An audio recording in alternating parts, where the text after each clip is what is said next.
ایک فقیر نے مالدار آدمی سے کہا، اگر مجھے تمہارے گھر میں موت آ جائے تو تم میرے ساتھ کیا سلوک کرو گے؟ مالدار آدمی نے کہا، میں تجھے کفن دے کر دفنا دوں گا۔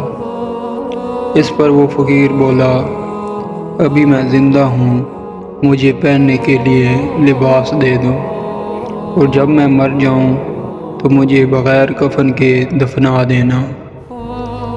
یہ ہم لوگوں میں سے بہت سے لوگوں کی داستان ہے کہ جب تک زندہ ہوتے ہیں ایک دوسرے کی قدر نہیں کرتے، لیکن جب مر جاتے ہیں تو ایک دوسرے کے لیے آگے بڑھ بڑھ کر نیکیاں کرنے لگتے ہیں۔